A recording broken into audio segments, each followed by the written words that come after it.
dans les murs de l'ONU, des Nations Unies, afin de parler d'une thématique vitale pour l'avenir de nos populations asphyxiées, pour l'avenir de nos populations écrasées, pour l'avenir de nos populations humiliées depuis des siècles par l'oligarchie française.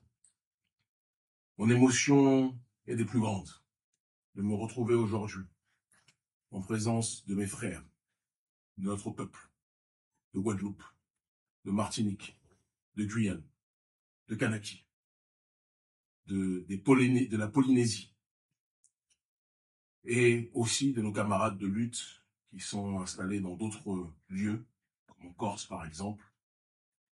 Je n'ai pas de mots pour décrire l'émotion qui est la mienne aujourd'hui. Et je n'ai pas de mots suffisamment importants pour remercier le GIB, le groupe d'initiative de Bakou, de nous permettre de pouvoir avoir cette tribune pour nous exprimer. Vous n'êtes pas sans savoir qu'il y a un peu moins d'une semaine maintenant, j'ai été, avec mon collaborateur, arrêté par les services secrets français sur ordre de la présidence française et en collaboration avec le pion du système néocolonial français qui est le président de mon pays, le Bénin, Patrice Talon. J'ai été arrêté parce que le gouvernement français estime que le combat contre le colonialisme que nous menons est un combat qui met en péril ses intérêts sur le continent africain et dans la diaspora. Parce que la France, ou du moins le gouvernement français, parce que je ne veux pas mélanger l'élite française et le peuple français, l'élite française pense qu'au XXIe siècle, ils peuvent prôner les droits de l'homme à l'extérieur, mais ils ne peuvent pas les appliquer vis-à-vis des populations qui n'ont cessé d'asphyxier depuis des siècles. Parce qu'ils pensent qu'aujourd'hui, ce qu'ils appellent de manière coloniale les territoires d'outre-mer, ou l'Afrique francophone, sont leurs précarés naturels et que ces territoires leur appartiennent. Parce qu'ils pensent que les populations que nous sommes, la population noire que nous sommes, que nous constituons, représentent du bétail et un bien meuble qui leur appartiendra ad vitam aeternam. C'est la raison pour laquelle ils ont décidé de déployer les moyens les plus spectaculaires pour essayer de nous arrêter en pensant qu'ils pouvaient nous mettre à l'ombre pendant de nombreuses années.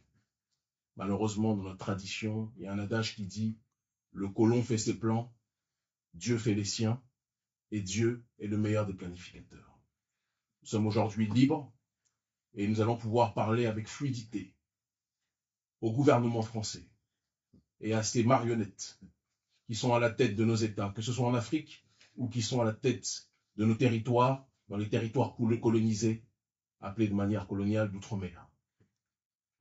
Au XXIe siècle, aucun peuple n'a à devoir subir les affres du colonialisme. Chaque peuple a le droit à l'autodétermination. Chaque peuple a le droit de pouvoir jouir de son territoire, de son sol. Il n'est pas normal qu'un pays comme la France, dirigé par cette engeance coloniale, puisse avoir le contrôle de territoires qui sont installés à des centaines de milliers de kilomètres de son espace naturel. C'est du colonialisme. Il faut être capable de le dire. Le gouvernement français sait pertinemment que sans l'Afrique francophone, sans les territoires tels que la Guyane, la Martinique, la Guadeloupe, la Réunion, la Kanaki, la Polynésie et autres, et la Corse notamment, l'élite française sait qu'elle n'aurait pas l'influence géopolitique qu'elle a dans le monde. Elle passe son temps à donner des bons points et des mauvais points au reste de l'humanité en ce qui concerne les droits de l'homme, mais a décidé d'inférioriser, de classifier une partie de l'humanité comme étant inférieure. Inférieure quand ça l'arrange. Par contre, elle a profondément besoin de nos ressources humaines et de nos ressources naturelles. Il arrive un moment où cette élite française doit comprendre et devra comprendre, et je pense que cette heure est arrivée, que notre génération n'est plus disposée à tendre l'autruche, n'est plus disposée à accepter les humiliations constantes, n'est plus disposée à accepter la vie chère dans les territoires colonisés, qu'on appelle les territoires d'outre-mer, n'est plus disposée à accepter le franc CFA et les bases militaires sur les autres territoires colonisés que l'on appelle l'Afrique francophone, n'est plus disposée à accepter que nos présidents soient sélectionnés par l'oligarchie française avant d'être élus de manière générale impropre par le peuple. J'ai une pensée à ce sujet pour les présidents Patrice Talon du Bénin ou Alassane Dramane Ouattara de Côte d'Ivoire. Nous sommes une génération qui veut balayer ce système colonial. Une génération qui ne veut plus accepter les négociations fallacieuses avec les billets mis en dessous de la table pour arranger quelque part les élites colonisées et faire en sorte que nos territoires puissent continuer à leur appartenir. Nous sommes en 2024, octobre 2024. Des gens depuis des siècles se sont levés, se sont battus pour que nos peuples puissent être libres. Ces gens qui se sont levés ont toujours été diabolisés, ont toujours été présentés comme des extrémistes, ont toujours été présentés comme des racistes. Parce que dans le système colonial, celui qui se lève et qui se bat, celui ou celle qui se lève et qui se bat pour ses droits, est présenté comme un terroriste. Pendant que celui qui asphyxie, qui opprime, est présenté comme un citoyen normal, vertueux. Ça ne peut plus durer. Nous sommes fatigués de cette arrogance coloniale. Nous sommes fatigués de cette brutalité coloniale, politique, économique et sociale.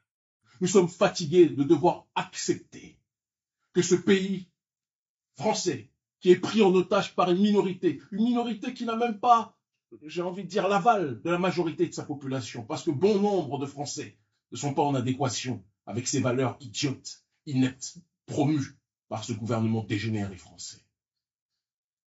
Il est temps aujourd'hui, à travers cette convergence des luttes issues de nos peuples, qu'un nouveau front puisse voir le jour. Un front intense de décolonisation. Un front intense d'autodétermination. Le panafricanisme, c'est l'unité des diverses formes d'africanité dans le but d'obtenir une collective souveraineté. Nous élargissons ce processus à travers l'alliance avec nos peuples et les différents peuples opprimés, d'accord, en disant que c'est l'unité de nos diverses identités dans le but d'obtenir une collective souveraineté qui permettra à nos peuples plus que jamais de résister. Divisés, nous sommes fragilisés. Unifiés, nous sommes inbrisables.